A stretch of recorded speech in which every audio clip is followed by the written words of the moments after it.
The 2024 Polyglot Gathering is brought to you by Glossica.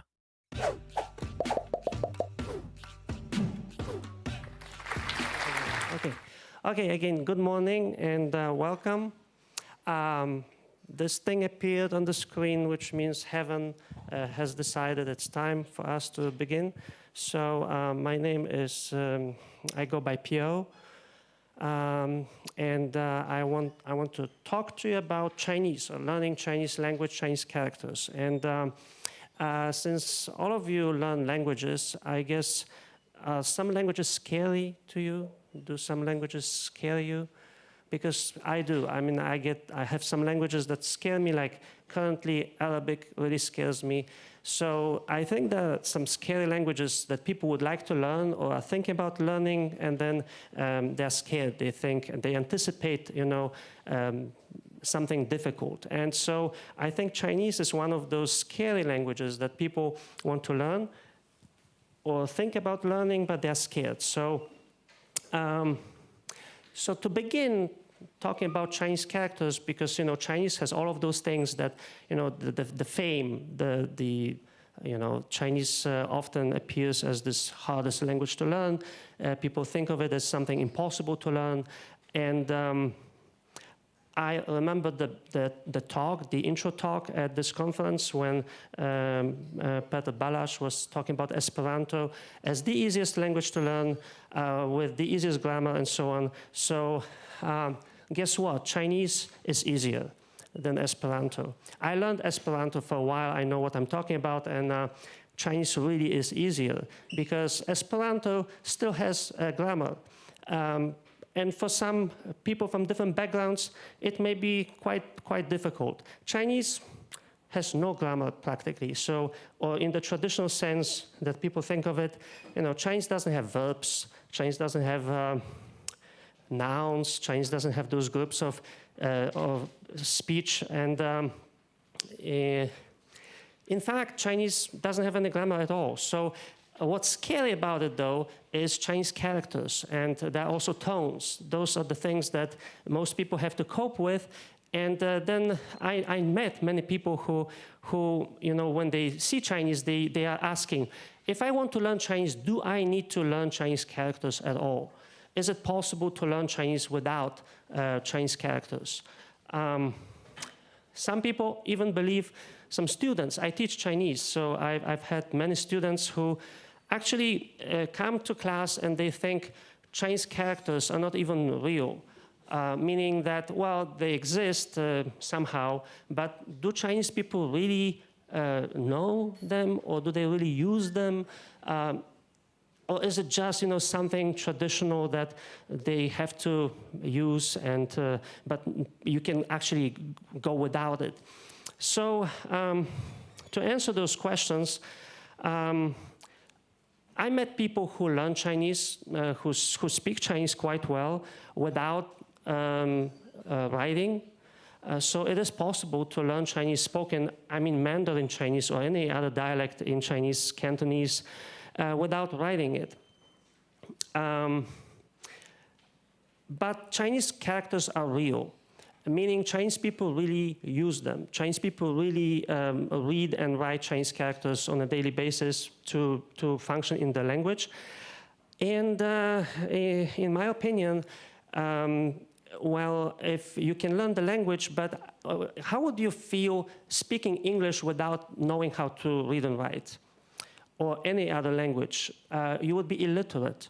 Yes, so I think learning Chinese characters is necessary to understand the language. So if you speak Chinese but you don't read or you don't know how to read Chinese characters, then you don't really know that language. That's my personal feeling or my personal opinion. You don't really understand the culture. You don't really understand, because language is not just the words, the sounds, communication, verbal communication. It's also cultural, cross-cultural communication. And to really, not to mention that you will not have any access to all the bulk of Chinese literature that exists out there. And so yes, Chinese characters are real. They are necessary also to learn Chinese. So there's a lot of them. There's roughly 50,000 Chinese characters in existence. There's no specific numbers, so nobody knows exactly how many. Different people count in different ways, and I actually think that's not really necessary to know the exact number, because you will never learn the whole, all of the Chinese characters. Nobody knows all Chinese characters. It would be impossible, I think, to learn all of them, and also unnecessary. Not really. You don't really need them. There's also different levels to which you learn the Chinese characters. So you may recognize it without even knowing it and guessing what it means when you know Chinese quite well, and you may forget it later, or some characters you just remember what they mean, but you don't know how to say them, or vice versa, you know how to read them, but you don't know what they actually mean in this context. So it's a little complicated, but there's a lot of them.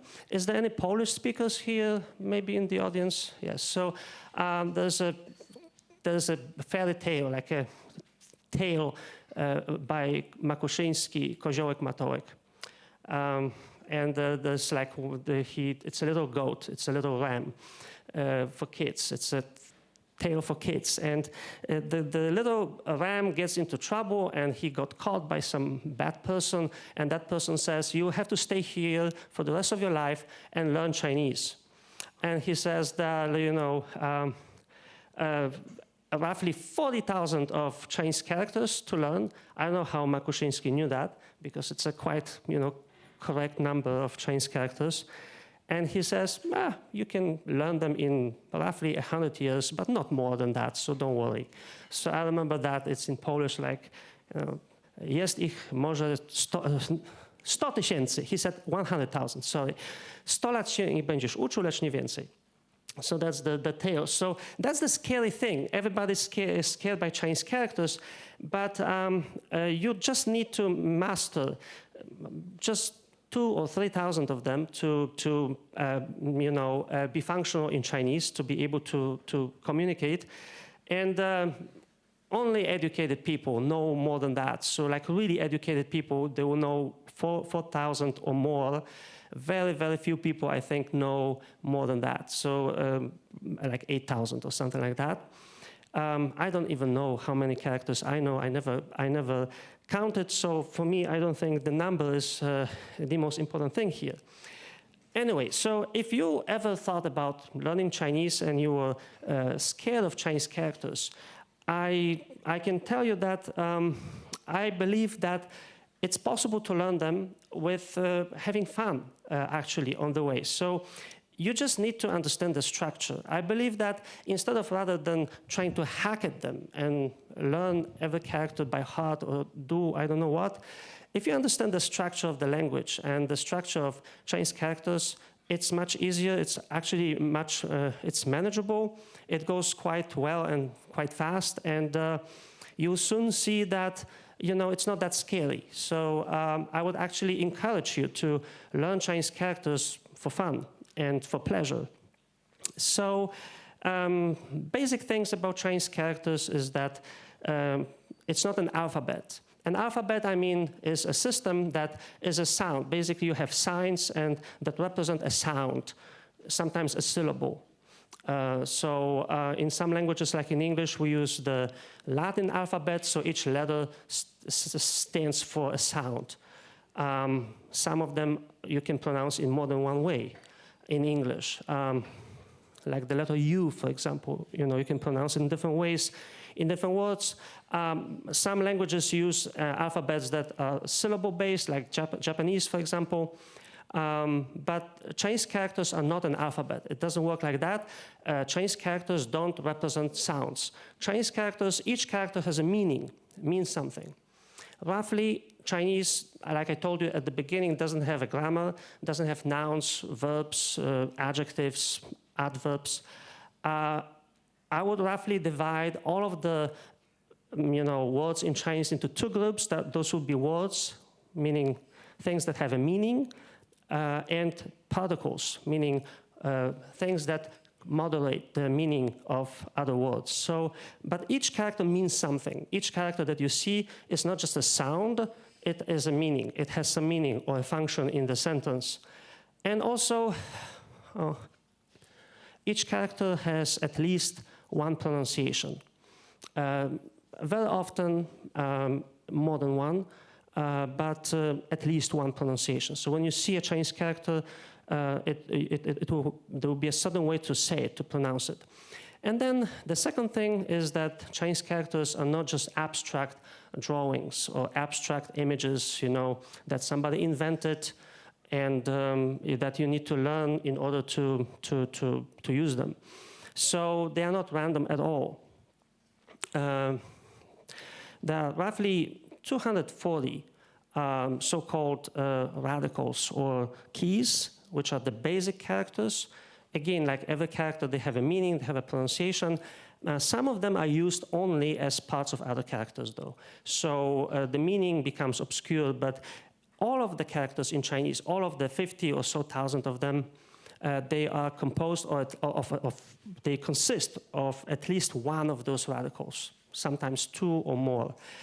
And so those radicals, they often indicate, not in every case, but they often indicate the meaning and sometimes or the pronunciation of the character. So when you see a character for the first time that you don't know, very often you can look at the radicals and you can guess what kind of word this will be or what kind of pronunciation, how to say it. So that happens often. Doesn't happen all the time, but it happens often. But the point is that Chinese characters, it's a system. It's a system. It's a logical system that is rooted in history, that evolved. And when you learn by looking at those radicals, then it's much easier, much more manageable you see the logic of them, and then it's much easier to learn.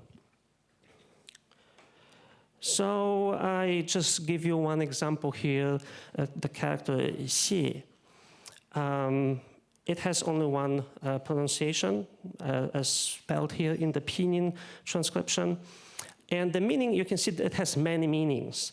Those are not even all of the meanings. I didn't have space to put in this page because there's much more, actually, more meanings than that. The most often used meaning is to thank. So I put that in red. So usually we use this character to say thank you, like 谢谢. But it just as well, you know, may be used as I often hear it, like people often use it when the flowers are withering or leaves are falling off the trees. You know, you can say 谢掉, which means like the leaves are falling down. So it has a lot of other meanings. And so, you know, that's also a challenge when people who want to learn Chinese, they're like, how do you know which one? Well, then you have to learn more about the structure of the language, and the characters are usually followed by other characters that in the context give you the hint, and you know what it means. And then if you look at the composition of the character, it has those radicals that I just mentioned to you. The key radical here is the first character that I put, the one that looks like the stack of things. It means speech or language. It also has many meanings, but speech, language, words, that's the meaning of it. Because 谢, think about it. When you say thank you, you say it, you use words, right? Or when you excuse yourself, you need to use language, you need to use speak.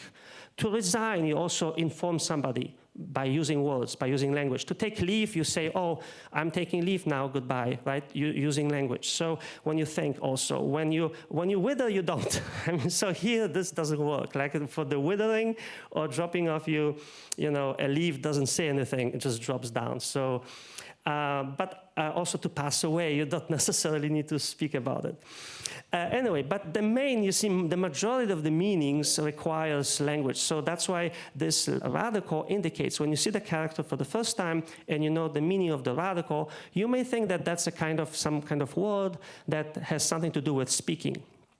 And then the next part, the other part, is pronounced she, which sounds similar to xie. So that component indicates or suggests the meaning, the pronunciation of the character. So we have the meaning, and then we have the pronunciation. So here's like a very classic example of a Chinese character. Now, if we split the other one, we can still split it into two, because it still consists of two radicals. That word, 射, I actually forgot to put the meaning of it. That word, 射, means to shoot like an arrow or like with a gun, shoot somebody, 射. So it consists also of two parts. The first one, 身, which means body or self. And then the other one is 寸, which means an inch. So what's the connection here? Well, they take the sounds of sh and un. It's kind of sounds like sh, shun. So that's the combination of that character. But the meaning is to shoot someone. So you have the body and the inch when you are aiming at someone, basically. So that's the meaning of that. So I'm just showing you this as an example of how Chinese characters, what they are made of, that they are made of meaningful things, either pronunciation-wise or semantically, but they're not random things. And this character looks quite difficult to write, doesn't it? When you see it for the first time, it's quite complicated. A lot of strokes, a lot of parts, a lot of components. So it's challenging when you see this word. I also put the other one in parentheses.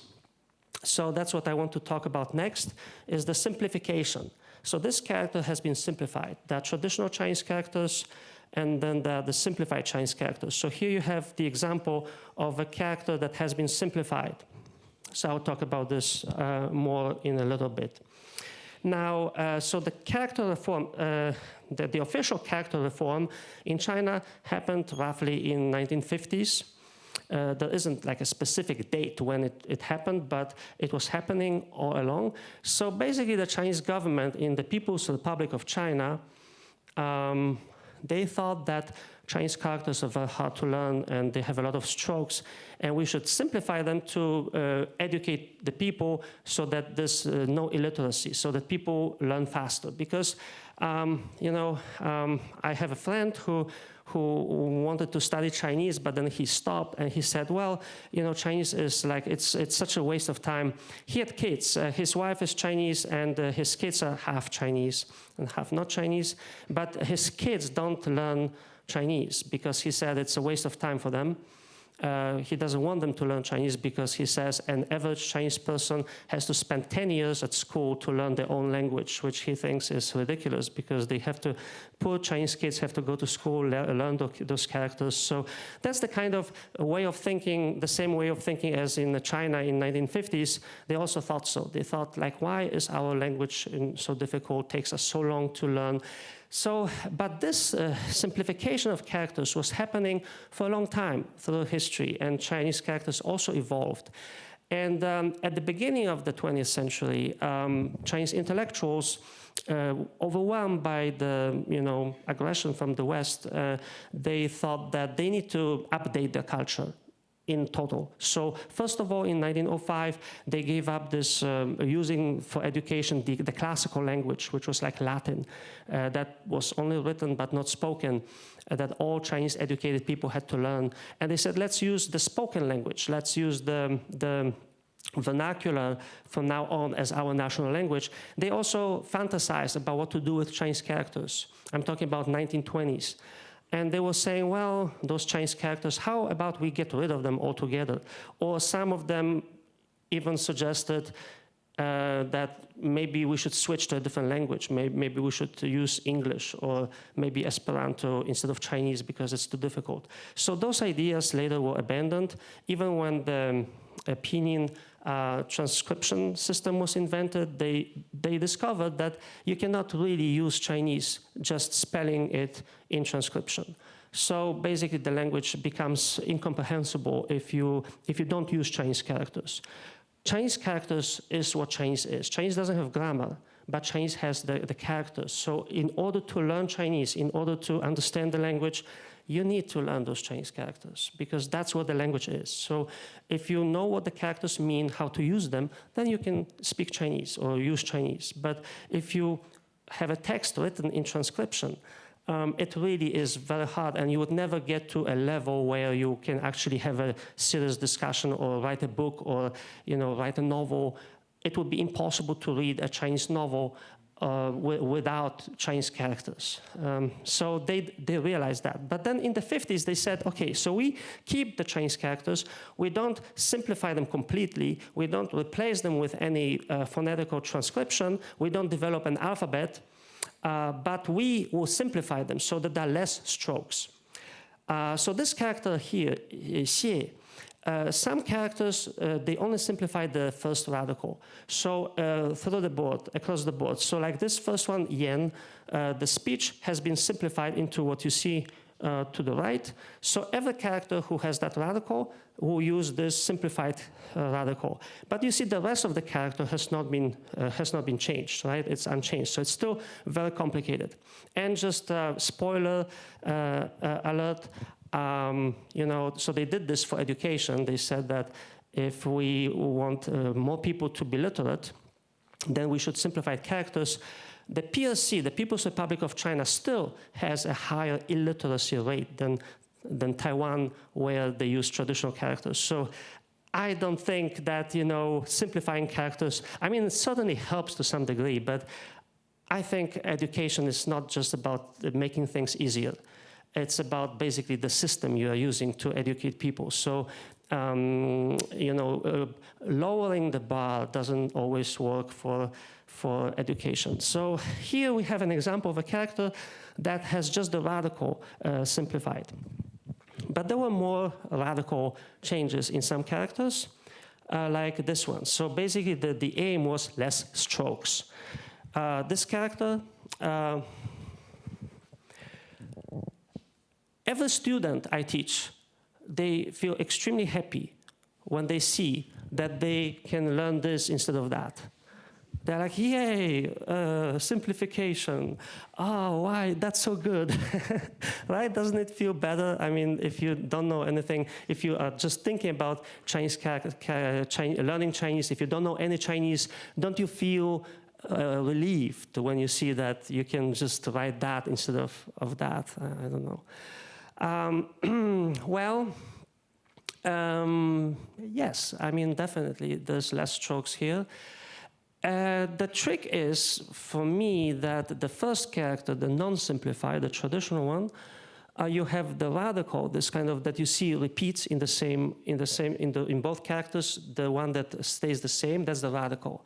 It means a road or a path, because the character means to return.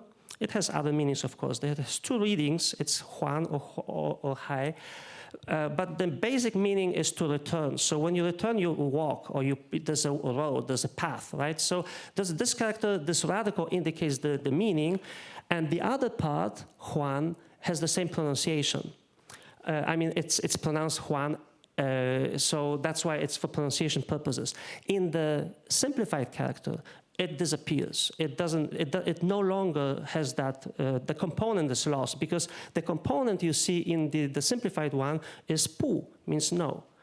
And it's pu, it's pronounced pu, so it has nothing to do with the pronunciation of the character.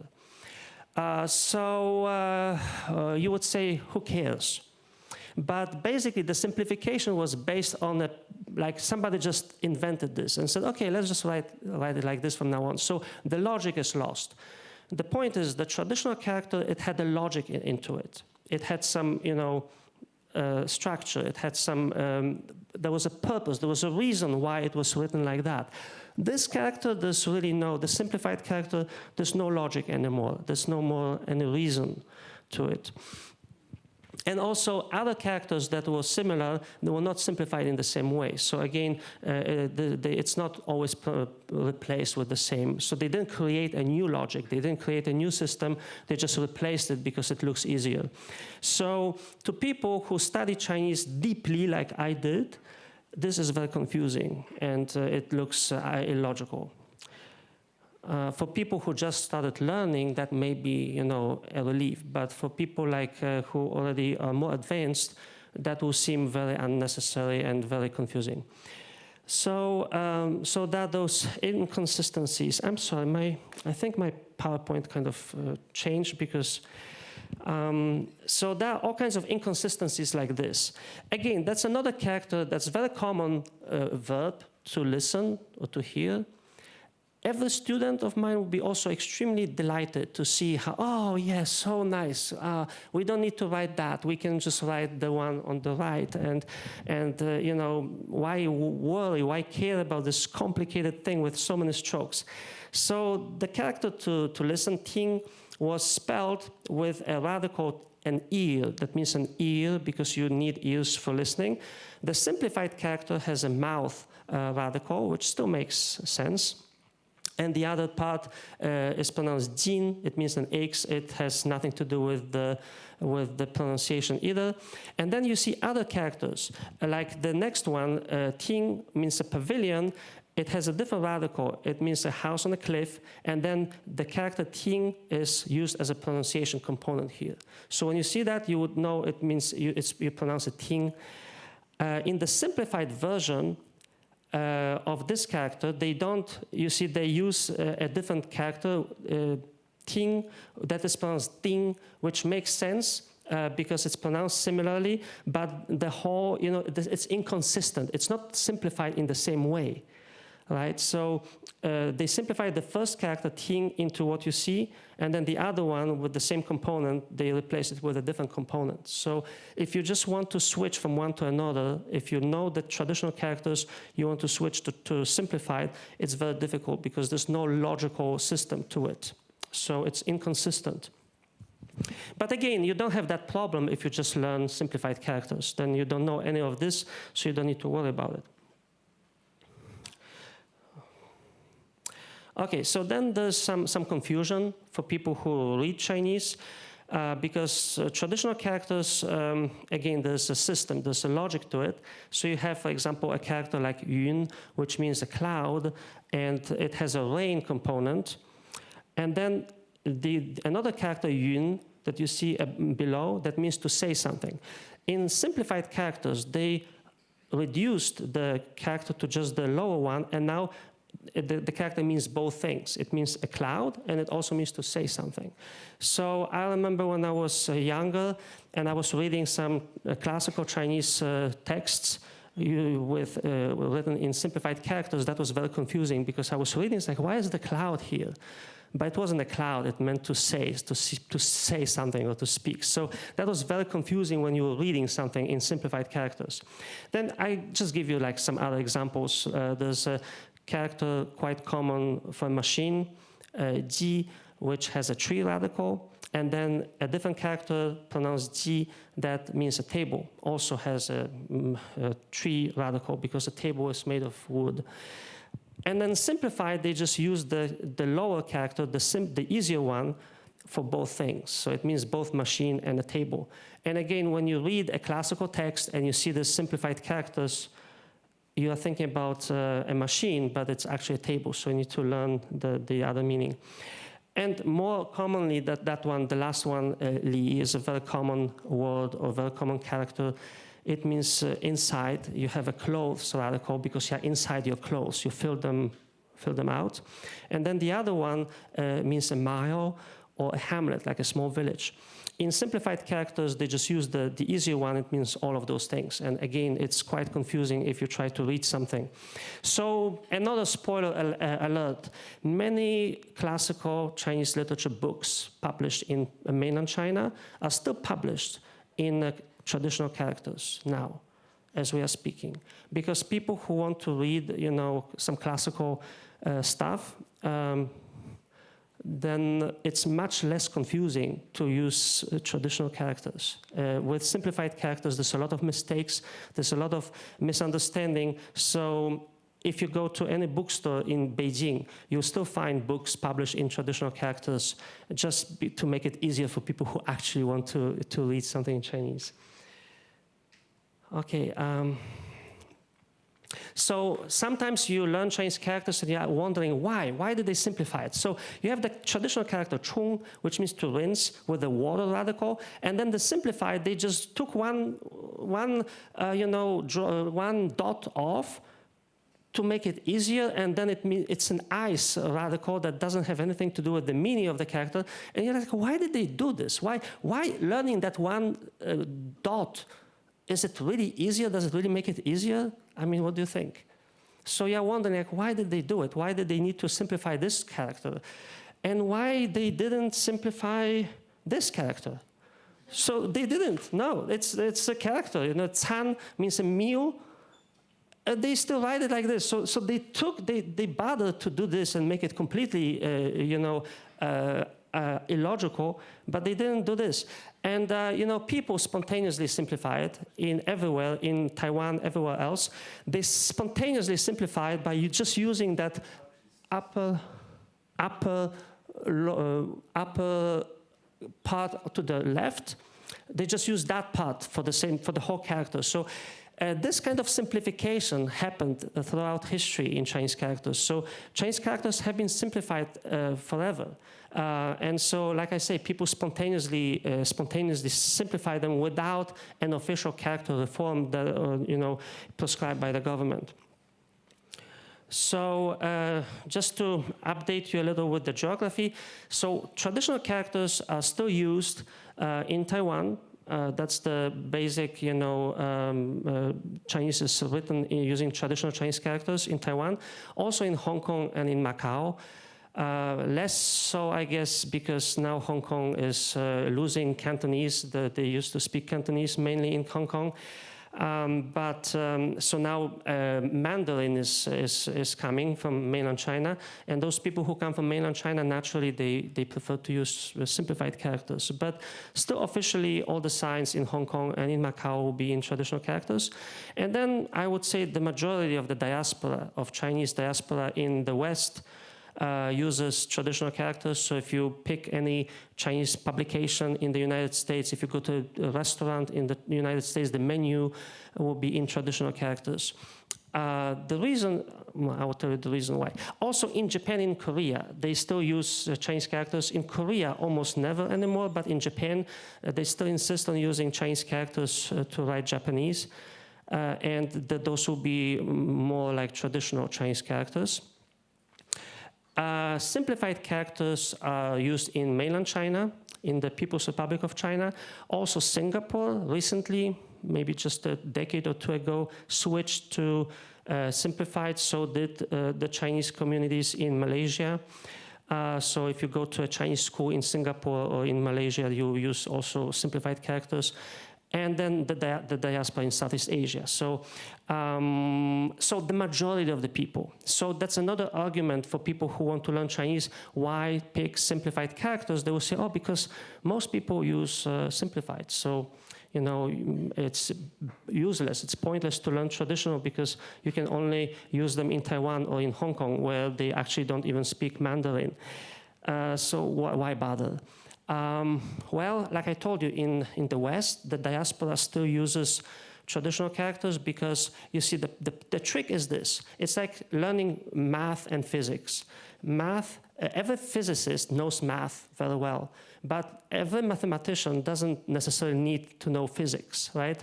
It's the same way like people who use traditional characters, so people from mainland China, they will learn traditional characters anyway, and they will know them.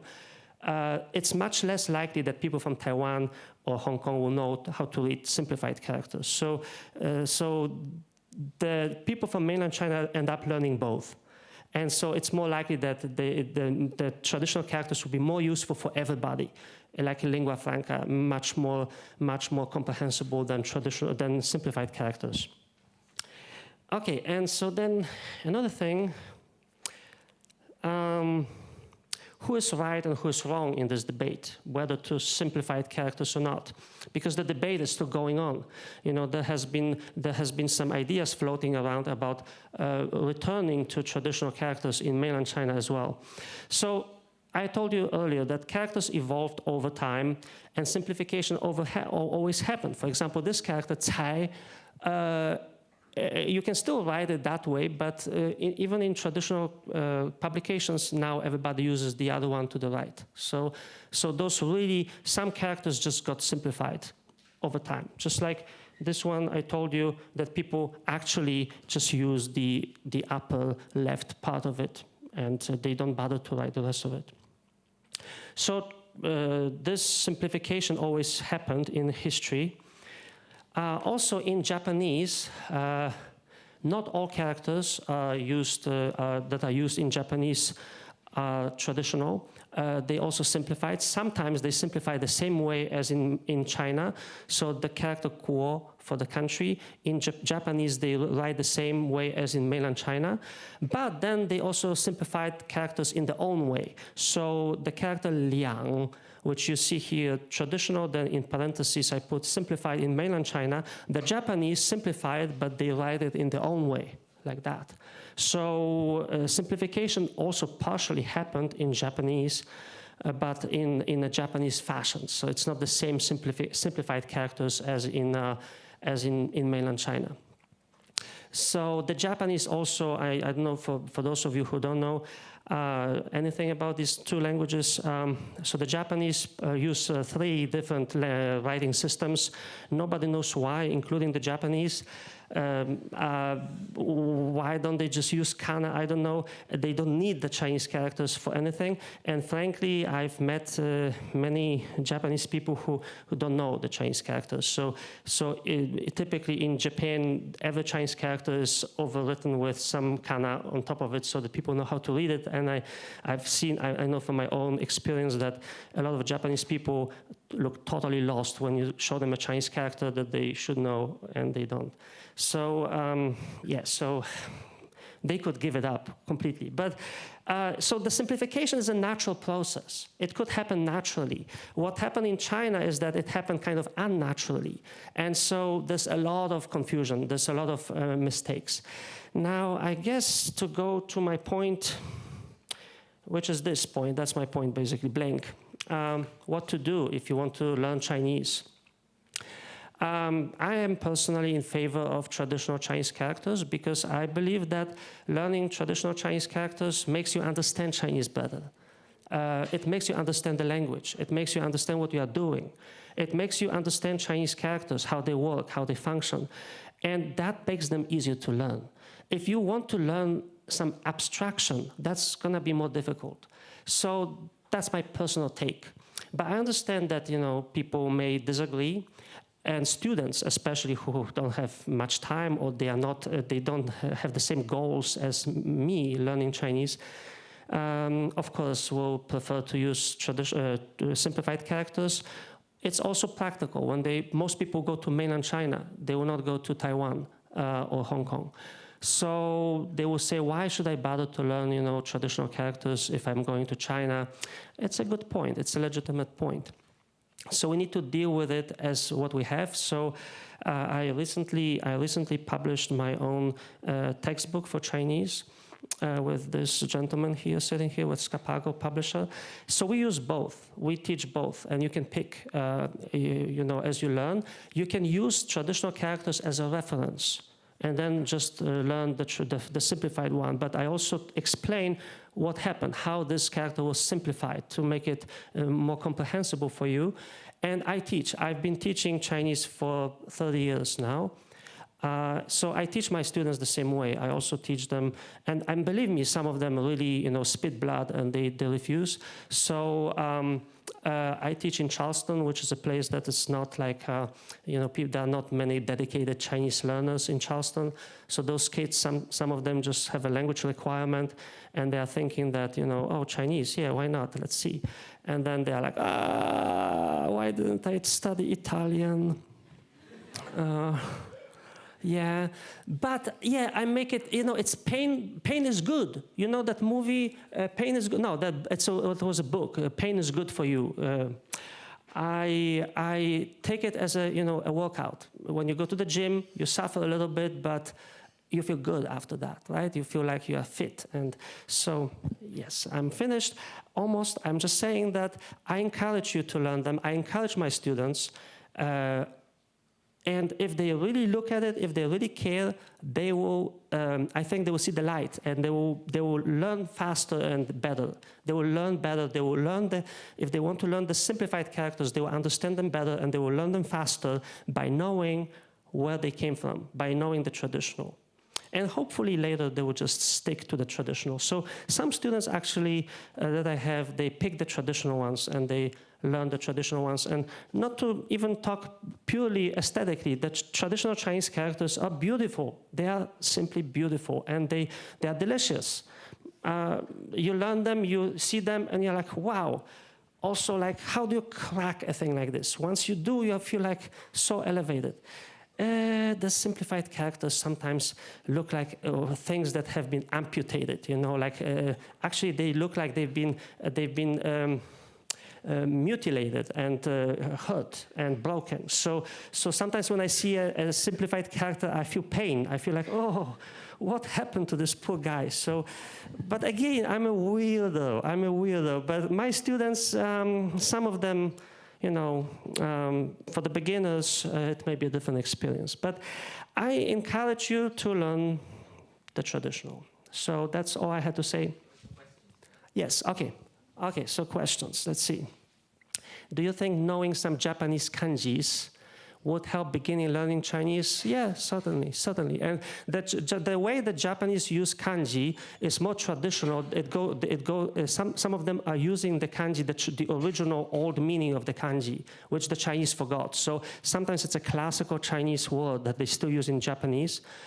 So, for example, for to write in Japanese, they use the character shu in Chinese, which in modern Chinese means a book or a document. But in classical Chinese, that was exactly how you said to write something. So it definitely does. It's a very useful. Very useful thing. For me, I was in the other talk just now, and they asked the guy if he was ever forced to learn a language. He said no, he was never forced because he was a privileged white man who could make his own choices. I was forced with a gun to my head to learn Japanese at school. And I had no choice to graduate it. I had to learn it. And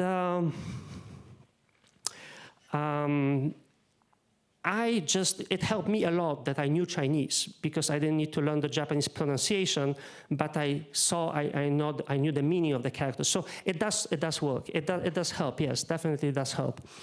Is it okay to rather learn how to read characters so as to understand the meaning and focus less on mastering how to write them perfectly? To write them perfectly. Yeah, you know, people don't write anymore. People don't write. Do you handwrite ever anymore? I don't. I think most people type nowadays. So I think it's okay. But again, if you want to memorize the character, the Chinese say that you need to write a character 10,000 times in order to remember it. I believe so too. So you actually need to sit and write in order to learn them.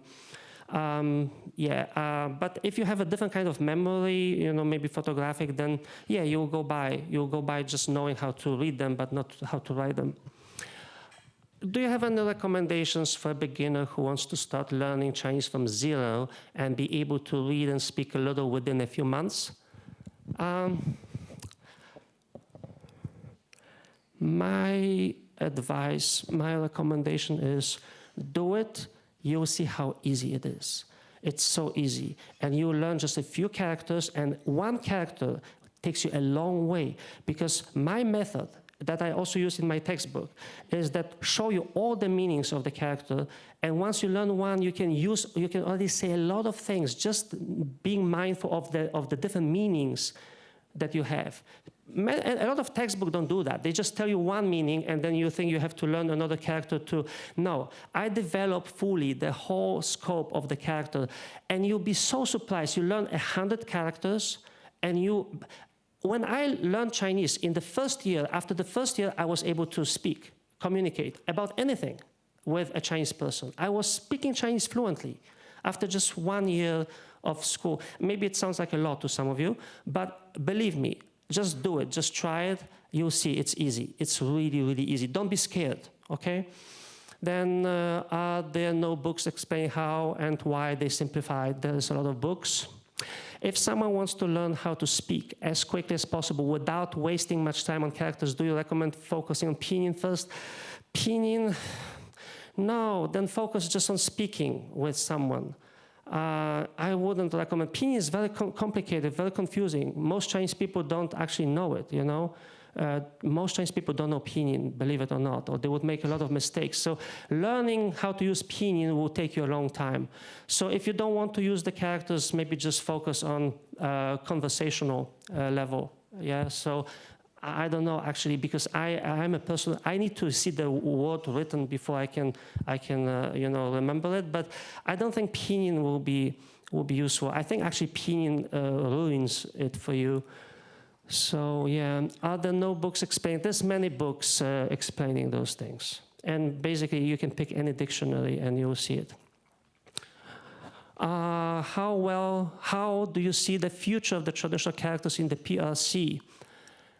Yes, there are, definitely. People use them spontaneously. You see them used in the streets a lot in China. And like I told you, books are published. And more often, books are published in traditional characters in mainland China. Also, online publications from mainland China often use also traditional characters to have access to reach to other audiences that will use traditional. So definitely, there's definitely a lot of movement in that direction.